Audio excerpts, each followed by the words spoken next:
Welcome to Art, Science, Nature, Knit. I'm Natalie, and also known as Cool Water Hot Sun on Plurk and Ravelry and everywhere else. It's my email too. And we're in a tree. We're in a ponderosa pine tree in the backyard again, and it's awesome. There's the view that I'm looking at. You guys are hanging out on a tripod in the limbs, so if you move suddenly, I don't think you will, and I'm really happy because the oil rig, which you will see a picture of here, which is just right over there, I don't know, 1,000 feet, stopped. It was making all this noise, which I didn't think it was going to pick up, but I think we're good. So, got our microscope set up so you can see everything on my lap. I'll show it anyways. Foxy is with us. Yay! Because what good is it to be in a tree if you don't have a fox with you? Of course. So, got a lot of knitting to catch up on, so let's get into it. There's a couple of grand conclusions. Let me get my notes out. A couple grand conclusions that I'll show at the end in the form of field trips, but I do have one grand conclusion ready to go. And it is on my high-tech sock blockers. I'll show them here and then I'll show them there. The Russian rivulet socks. And that's out of Kat Bordy's book, New Pathways for Sock Knitters. And you can see them here, I hope. They are a kind of a lace pattern, and they're toe up. They're done toe up, short row heel on size 2 needles, and I used the sock formula that Kat Bordy sketches out for this particular kind of sock architecture, which I think is called the cedar sock architecture. I don't remember.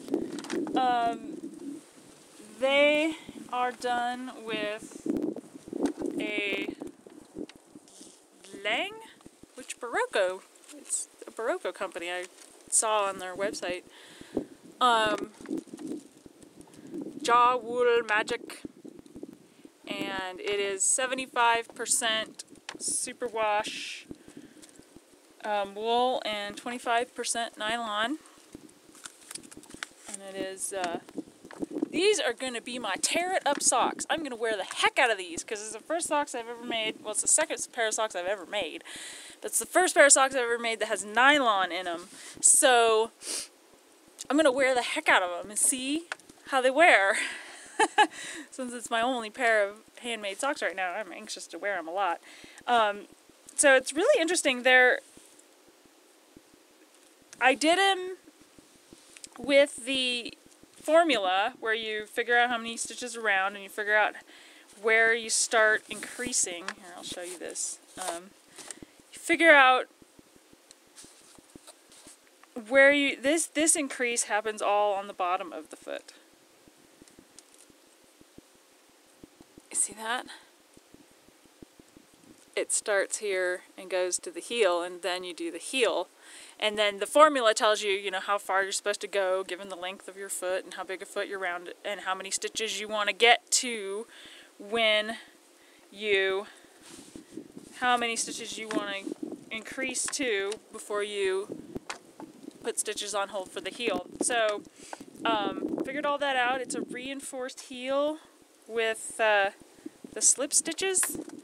You just slip, and so the first sock I made was the heel came out a little bit long. It kind of sticks out, kind of like a reverse elfin toe. It kind of sticks out the back end, And so the second one I made a little shorter, and it felt a little shorter when I put it on. But then it stretched back out. It's crazy. Gauge is like, I'm doing a lot of learning about gauge. And I did write down the size needles I used this time, unlike previous times, and I used the same size needle, and the sock came out so much smaller, and granted the other one had been worn a little bit, but I was amazed how much smaller it was. So I think that's my crazy. My crazy is to knit two things the same size, you think? I think I just get crazy tight in my gauge. And then it comes up into this nice pattern, which is a little lace pattern, and then I don't know what, I'm not sure what, it said picot hem, but I didn't do that. I think I just kept doing a pattern that was supposed to be done for one row several times in a row, and I got this really cool sort of woven effect. It's basically yarn over and knit two together over and over and over again, and then it staggers itself. And then I did, on the first sock, this sock, I did Jenny's surprisingly stretchy bind off, and it's not surprisingly stretchy. And then I sewed it. It probably was surprisingly stretchy, and then I sewed it. And then now it's no longer surprisingly stretchy. I can kind of barely get it over my heel. So the other one I did not sew it. I did not sew it. And I did a Russian bind off, and you can see, I think I did the pattern opposite. Instead of, see how the angle is the other direction? Let's see if you want to see it under the microscope. Here it is, under the microscope. The two socks. One is going this way and one is going this way. And I think I did, on the first sock I did, must have done yarn over, knit two together, yarn over, knit two together. And the second one I must have done knit two together, yarn over, knit two together, yarn over, because it made it stagger. So anyway, the second sock does go on and off more loosely. And they're traveling socks. They've been to the desert canyons. They've been all over the place. Luckily, they're super easy to remember. Tossing that in there. What else about these? These are great. They're, what I want to say is my needle investigation continues, and I did have a chance to use the Knitter's Pride cubics in the double points, and I was not happy with them. Not at all. These are the wooden ones. Oh, it says made in India on the package here. And these are the, now, I'm not sure, I have size 1s and I have size 2s, and I was using the size 2s. And I have figured out, and you'll see from a later project, that I really do think they make a smaller gauge than a round 2. If these are square 2s, they make a smaller gauge than a round 2. At least they do for me. And I think that might just be the case. Anyway, here's the Knitter's Pride cubics. And they are, I don't know if you can see those. We'll see if they can be seen under the microscope at all. They're awful. They're just awful.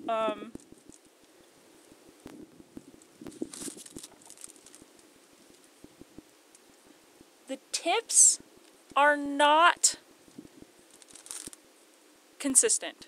The tips, they're not very well rounded. One is, I don't know if you can see that, but like, one is noticeably different size than the others. They're not all the same tip size. They're kind of blunt and squared off. Even though they're smooth and sanded, they're really kind of blunt. And they're not consistently the same size, which is what another friend of mine complained about. And my other friend, who's also been got the interchangeable set, one of hers broke. it actually broke when she was trying to tighten them.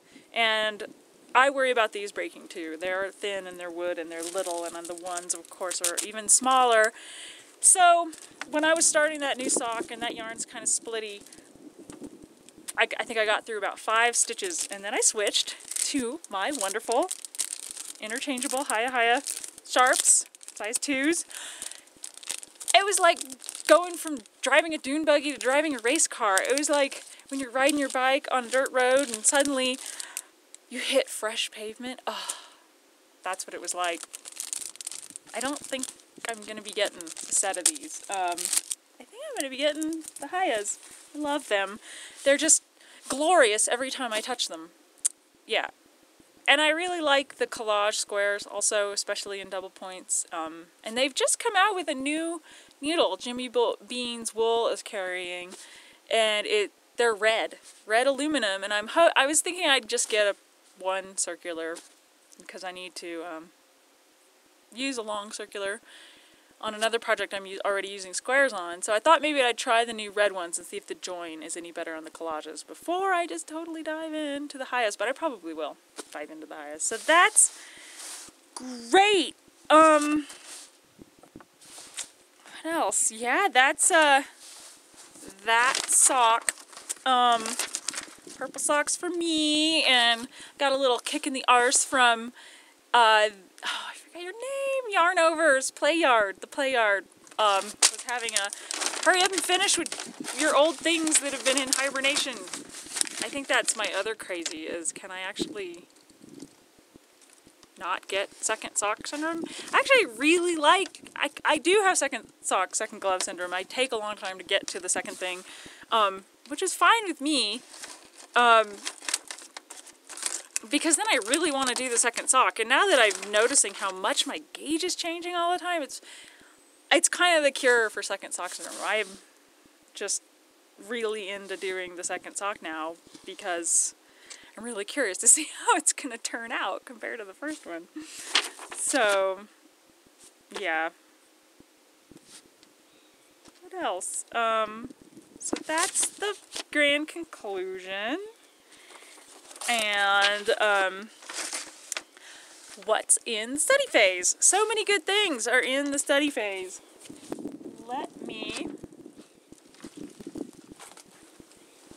I'm in a tree. Everything's clipped in, but everything's hanging around me, and I don't want to put anything down just on my lap because I don't want it to fall out.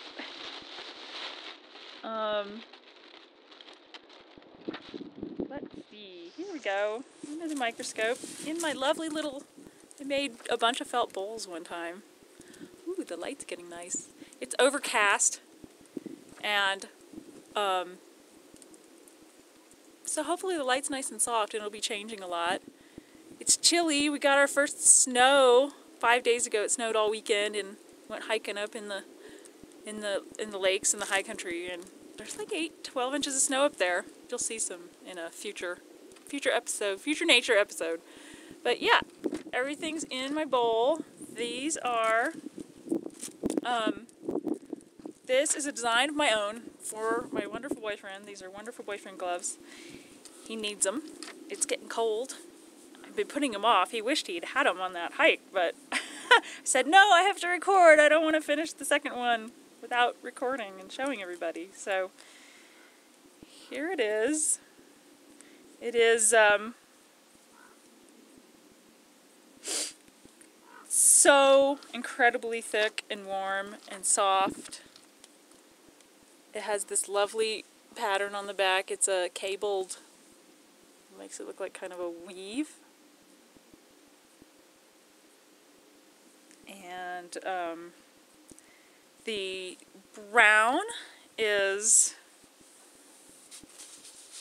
Blue Sky Alpacas, Surrey.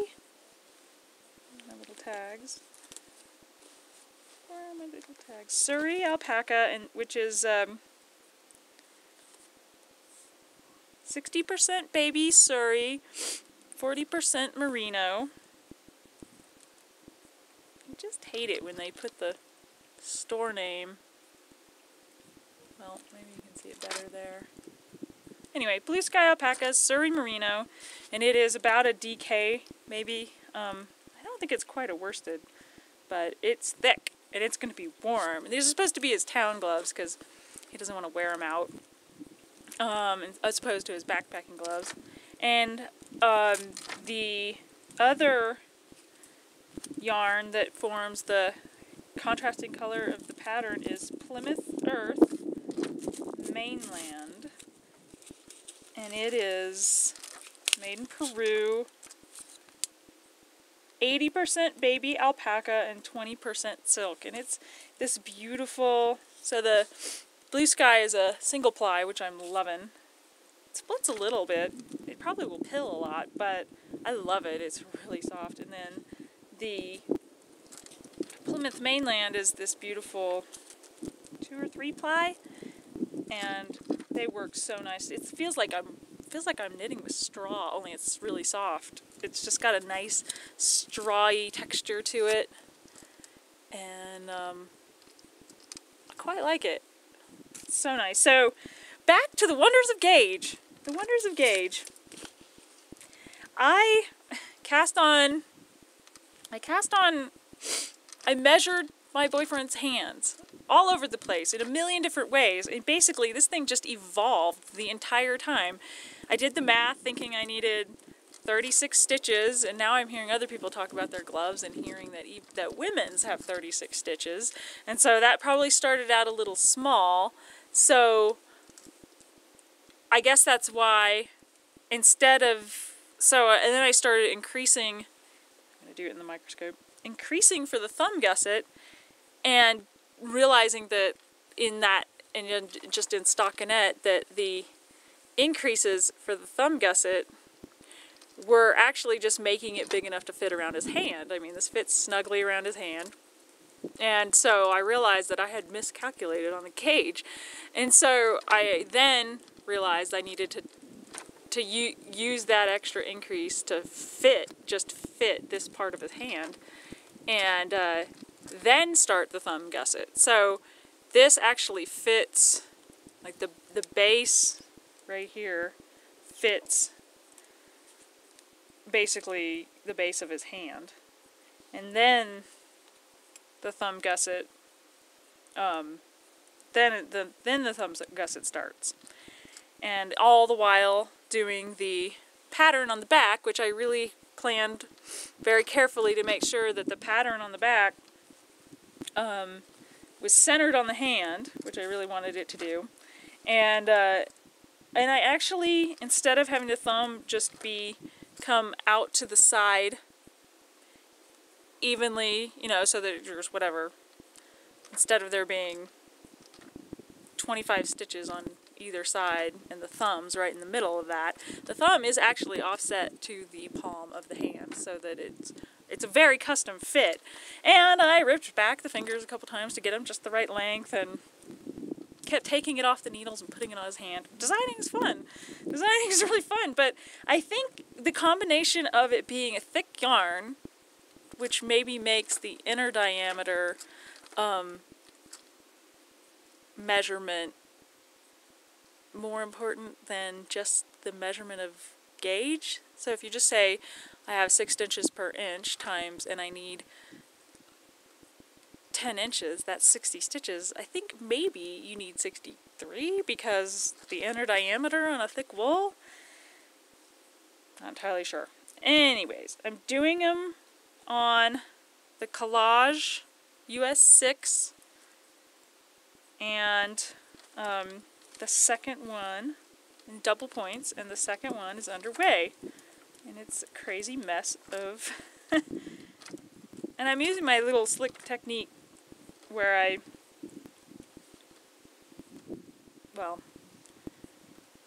just dropped a bunch of stitches, sorry. Good at that. Gloves and stitches don't stay together. Anyway, I'll get that in a minute. So second glove's underway, and should go really fast now that I got the formula figured out. I'm not sure how many stitches I ended up with after I separated the thumb. But if anybody's interested, I can chat with you about pattern. But there's a crazy one. Crazy second glove. Yep. I think he's ready for these. It's getting cold, and I want to make me some too.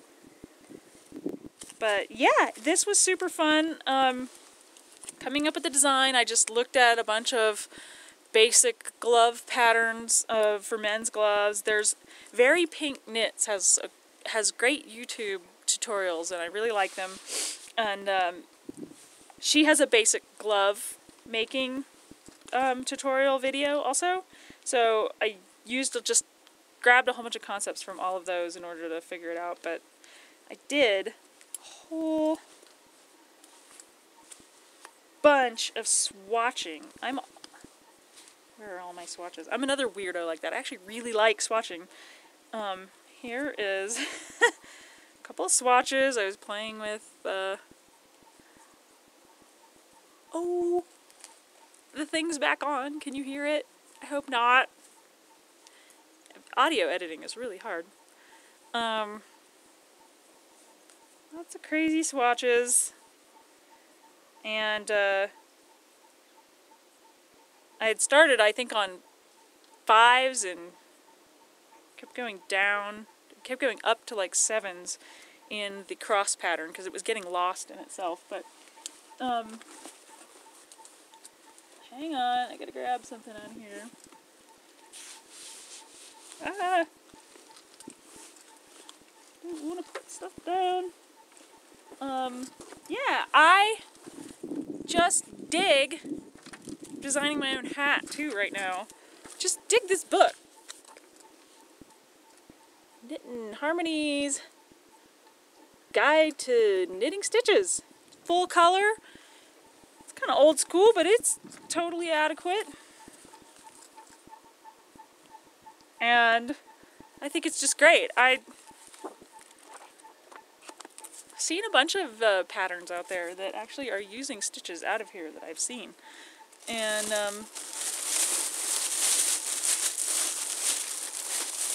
the wonders of gauge. I don't think these are going to be blocked at all. But I love swatching. So there you have it. That's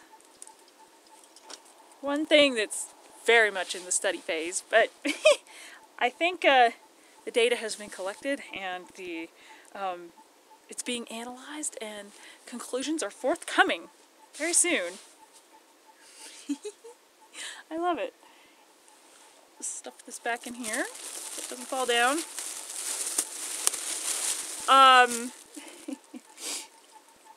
Let's see.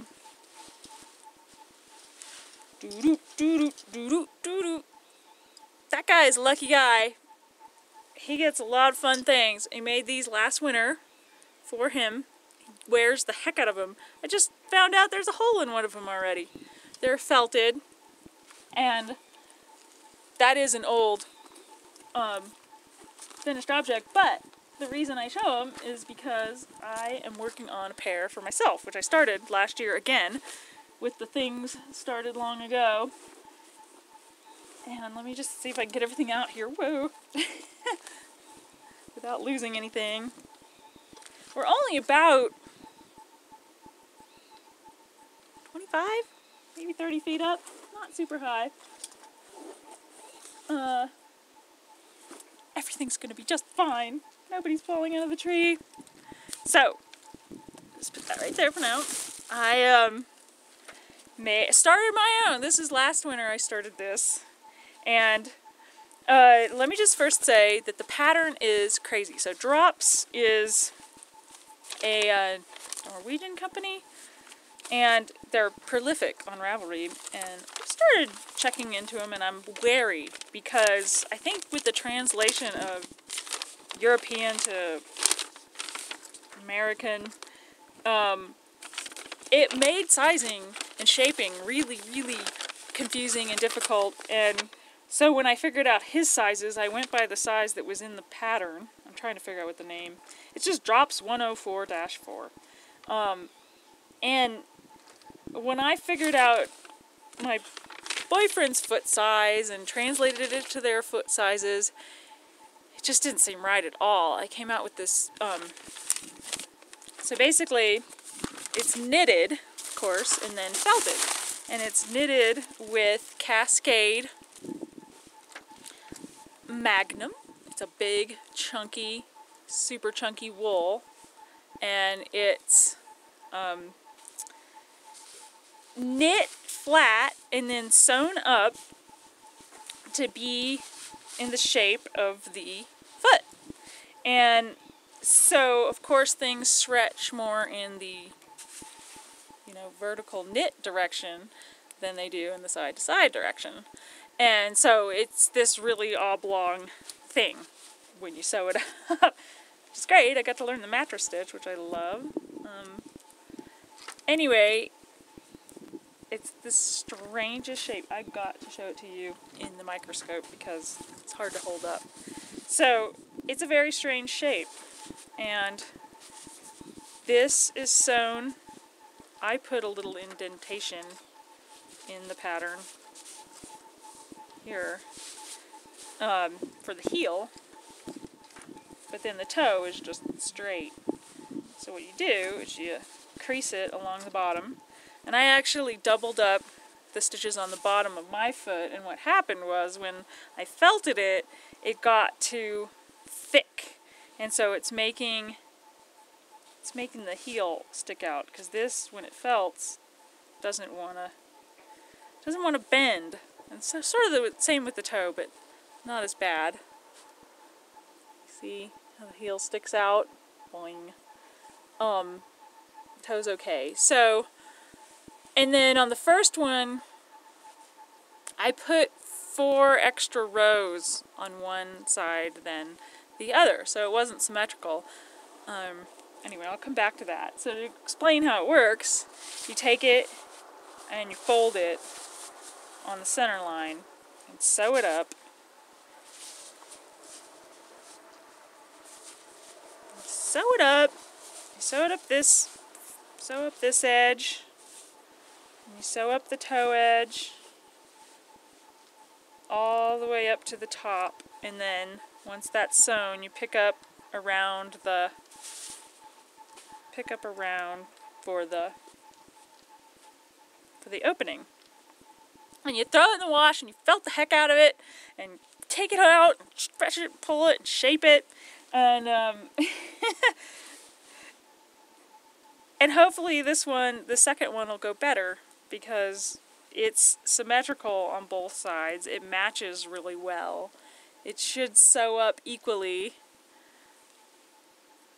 and felt just great once I shape it. This one, yeah, this side is actually a little bit longer than this side. So when it came out, it's coming out all kind of extra floppy. So I think I'm just gonna cut it down one side and flop the extra over, put a little button on it maybe. We'll see how they come out. Stay tuned. You can see on his slippers that, so I made the first one and it was enormous. It was just way huge, and I didn't have faith that it would felt down. But it did. It felted down to be the perfect thing. And the second one, I didn't have faith in it being, I thought this one was way too big, and when I felted it the second time, it came down.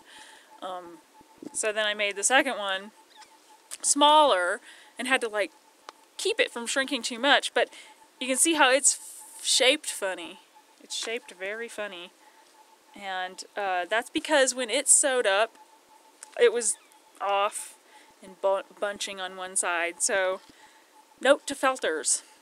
It kind of does matter if things aren't sewn correctly before you felt them. So, learn that the hard way. So, that should be fun. I should be felting those right up. I just wanted to show you before I did it. And along with that project, since you could see all those stripy colors, I made my own pattern for it, for where the colors were going to go. I basically did what the pattern said, And it was really strange because basically, you know, you start out with 5 stitches and then you cast on 5 stitches and then knit those 5 stitches. And then on the next row, you cast on both sides. And you do that every other row, you cast on. And so when I first did the slipper, I think I was casting on and knitting the stitches instead of just casting on. It was really confusing. It's a very confusing pattern. Now that I've done it 4 times, I think I get it. I think I just, you know, if I've just knitted these stitches, I'll cast on and then not knit them. I'll flip them and then slip them. Something like that. I'll just keep very track of what row the new stitches are on. So I treat them as if they had just been part of the... Anyway. It's not making any sense.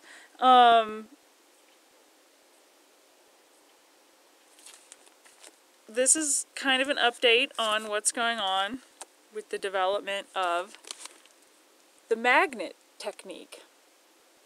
This, I think I'll just show this in the...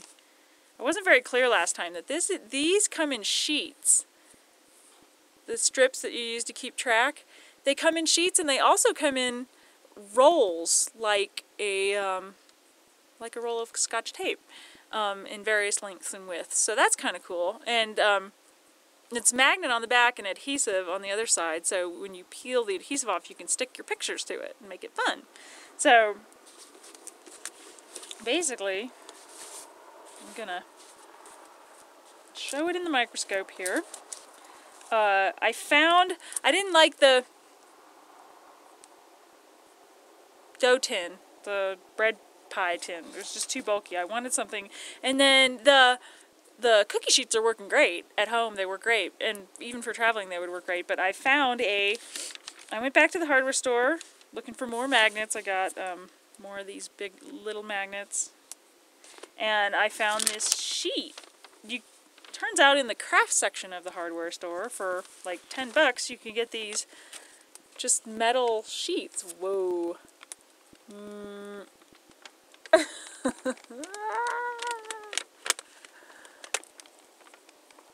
That's crazy. Very reflective. There you are. There's the scene behind you. Anyway, way better size. You can fold your pattern around it. Magnets stick to it. So instead I started using this, and it's just way more travel worthy. You can throw it in a bag. And then if you have, I was noticing that with more than 1 sheet of thickness, it was hard to get these thinner magnets to stick to it. So I was putting the bigger magnets on top to make it stick. But I also went and got some medium-sized magnets to use to help hold them on there, and that's working way better. And these bigger guys can help hold stuff down on both sides. But yeah, so the felting is going swimmingly, and I had a ton of yarn left over and made, where did it go? A pot holder. Where is it? Here it is. Because I had tons of yarn left over, and I didn't want to scare you and bring our nasty wetted through pot holder out here. But I made this, and it's about 17 inches long in the long axis, and it's about, I don't know, 12 inches in the narrow axis. And did that on purpose so that I'm hoping it'll shrink more in this direction than in this direction. And it came out exactly the way I wanted it. Exactly. So again, Cascade, Magnum, size 13 needles for all of this stuff, and knitted flat. If I can possibly... I did a really good... These are very even because I paid very close attention to where I was casting on, so as not to cast on and knit it twice, you know, so that it gets all, you know, extra long on one side and not the other. It was making shape issues if I wasn't paying attention. But get back to you on that too. We'll quit burning our hands in the kitchen. See. Okay. That's the fun. One more thing in the study phase. I discovered a new yarn store. The opposite direction from Durango, in a little town nearby called Bayfield, called Knit One Pearl Street. It's on Pearl Street. And so I wandered in there. She was having a sale. And of course I had to pick up a bunch of alpaca because I'm an alpaca freak. So I got several colors of the Cascade Pure Baby Alpaca. I got a purple and a blue and an orange. And I already had a bright kind of burgundy of the Shibui. And that is not even close to my total collection of alpaca. And I picked up this great magazine, Knitters. It's Knit Scenes magazine, Knitters magazine. And there's a great article in here about the makers of the collage square needles. And so I decided I needed to cast on a sweater for me. It's all about jackets. It's a jacket issue, and there are so many good jackets in here. And so I chose this one, Mottled Fields. And all the jackets in this magazine use this sort of master pattern. And so I decided I just wanted a little bit of extra shaping because that one's kind of square. So I picked up, again, lots of math, lots of measurements, and I'm just going to use the shaping out of this pattern, which is called Grape Harvest. And so I just went off of how many inches things were happening in the second pattern, because my gauge turned out to be miniature. As always, the yarn is probably a fingering or a sport, and it's so soft. And so I started swatching on size 6 squares. Come up with my new little technique of marking what I've done, because I always forget when I look at a swatch. So I started with 6s. That was too big and airy, and then I went down to the clover round 3s, and then ended up back on my high 2s, yay! And blocked it and figured out that it could stretch about 110%. So I'm making the small size, and I'm going to block it to the correct size. It's going to be a tight fit. It's kind of a thin. It's going to be sort of open and airy once I block it. I'm actually this far along and have done the 4 decreases. Basically, there's a decrease every inch of length, and I've gotten about maybe 6 inches of length into it. Before I'm going to do another 1.5 inches, but another 1/2 inch before I start to increase again. And it's gonna need to stretch a lot to be the right size. It's made in 4 panels, and every panel has 3 different colors. Like this has blue and burgundy and purple, and another panel will have purple and burgundy and orange, and another panel will have orange and green and purple, and it'll be this really cool paste up, I guess, of a jacket, and it has a hidden zipper. So more on that to come. I'm excited. First sweater. And I'm kind of disappointed that what just swatching isn't doing. She threatened to have a never have I ever knit along, and never have I ever knit a sweater. It has this really great slip stitch pattern that's happening. as you alternate the 3 colors. And it's been really fun learning how to not get tangled, basically. I just, instead of flipping it around like this every time, I just flip back and forth and move the yarn and everything stays untangled. It's great. I'm really looking forward to wearing this. It's going to be great. And yeah, race car needles. I'm excited. I think I deserve a set of those. What else? Yeah, I'm a little too far along to want to rip back. But after listening to Never Not Knitting and her turmoil over not ripping back ever, it's actually really gotten me thinking about obsessions and healthy obsessions. And there's actually a book about harnessing the power of obsession that I learned about. I listened to a brain science podcast, and I might like to get back to you guys on that and see if we can. My problem is I have to.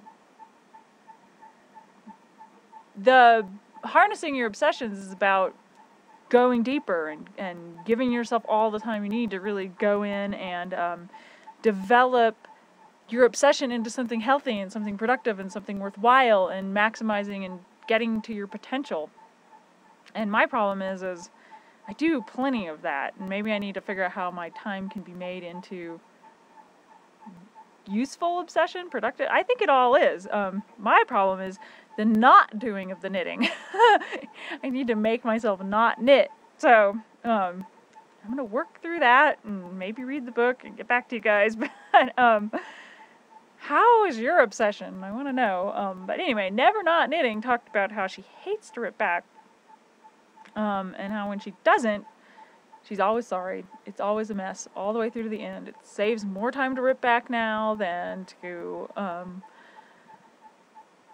knit the whole thing up and then rip it back, of course. So I'm thinking that after I blocked the swatch, I really liked the open weave that was happening. Even though it creates more holes sort of in the fabric, I like the way it opened up the stitch pattern so that you could really see the slips, because when you do your slips you hold the yarn in front and then put it to the back again, so you get these little lines of color going through it. And maybe I'll knit the first panel and then decide whether it's really going to fit or not. I wouldn't mind ripping back a whole first panel. That would be okay. But I don't think I'm going to have to. I think it's going to grow enough when I block it, and then I'm going to really like the open stitch pattern being visible. Yeah. So, that's all we have for being in the tree. That should be enough. We're in a tree. Enjoy the field trips.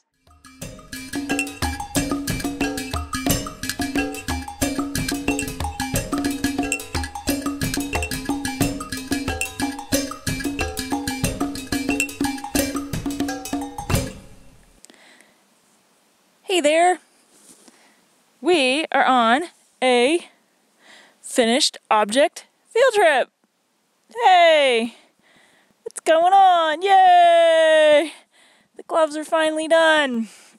So, these are Meisi, M-E-I-S-I,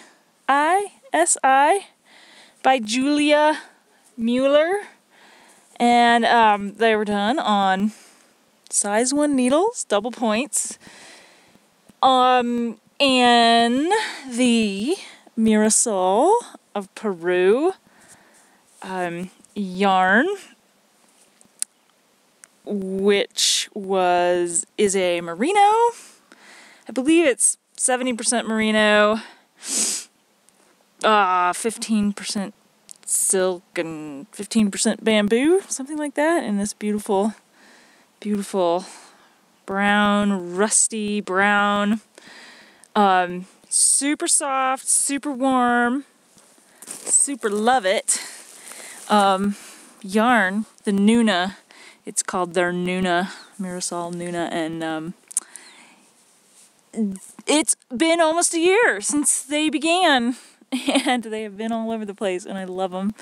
They're going in the mail today, and the second one was easier, but it has more glitches. There's this little nubby thing right here. I don't know if you can see that. It's kind of a split in the yarn, and then somehow it got asymmetrical on the cuff with the nubs, the little bubbles. People online are saying how much they hate making baubles. People have definitely made it without the baubles, but you start out just knitting. You just start out knitting like 6 rows, and then one of the rows you make, so you start out knitting 6 rows up, and one of the rows you make a nub or a bobble, and then you fold it and reattach to itself. Isn't that cool? I love it. And then you go off on the charts, which you better be paying attention to. That's all I have to say about that. But we'll be making these again for my first commissioned piece of all things. Next time I'll be making it out of silk and alpaca from Blue Sky Alpacas. You'll hear all about that.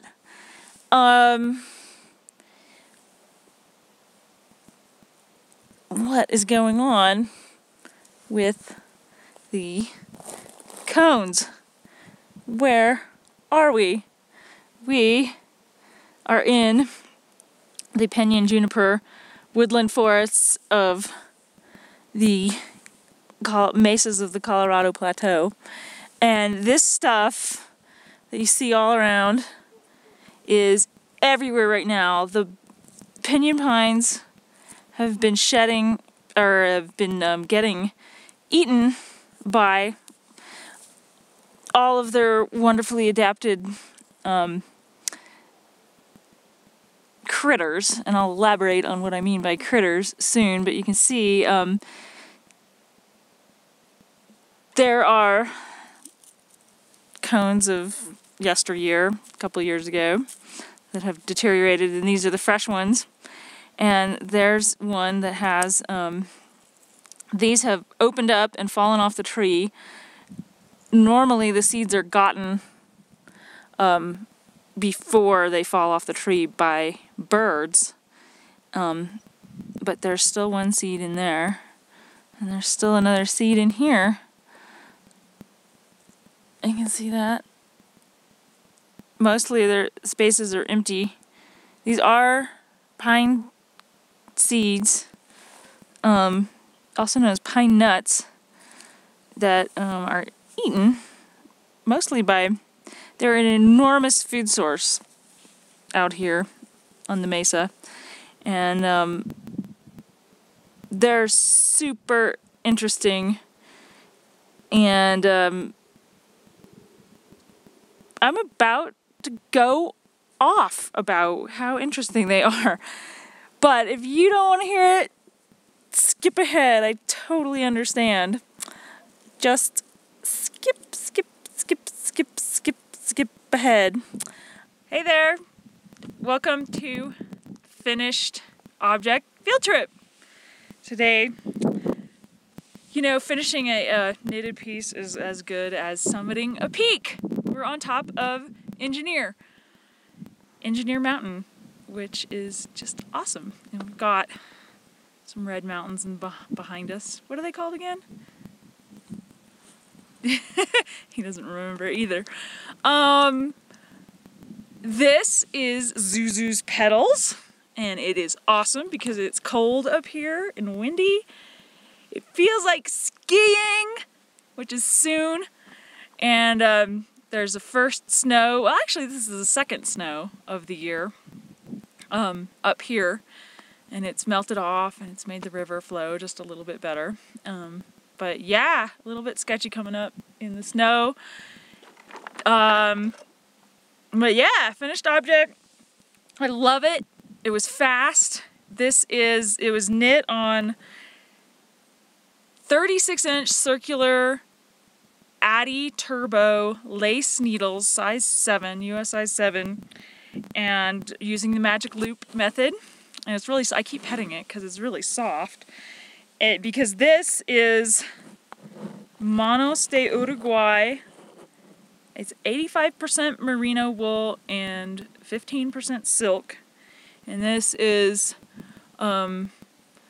Malabrigo, same fiber content, and it is just warm and soft, and it's going to get a lot of use, I can tell.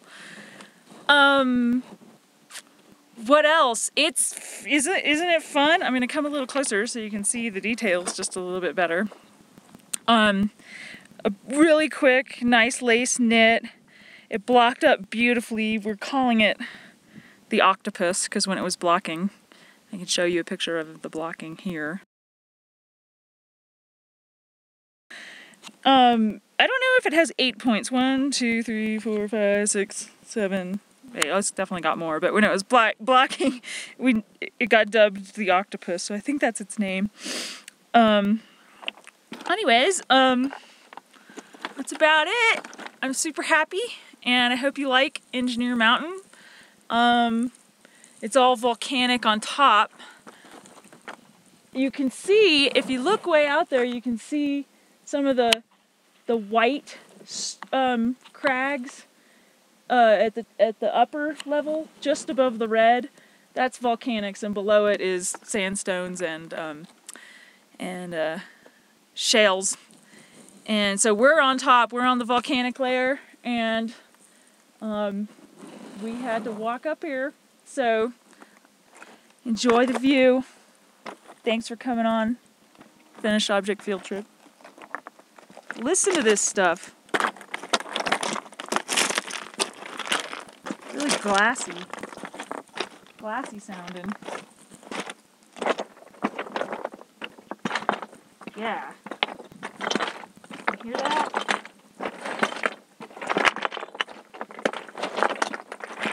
Porphyritic andesite. And that is the needles and the twilights. And if you go far enough to the south, we've got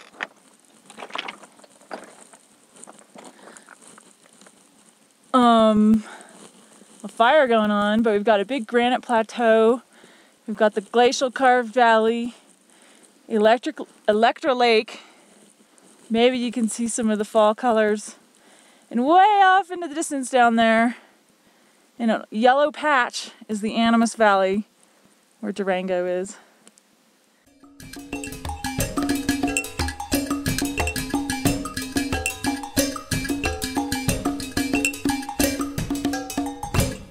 And everything I screw up is in the show notes on artsciencenatureknit.wordpress.com. And yeah, this is kind of a sweet spot for me because this is the last one I'm recording before I go live. So should be live after this. So hey everybody, can't wait to be chatting with you in the conversation, and hope you all like it. Hope you're out there having fun and getting out in the field and enjoying your knitting. See ya. Bye.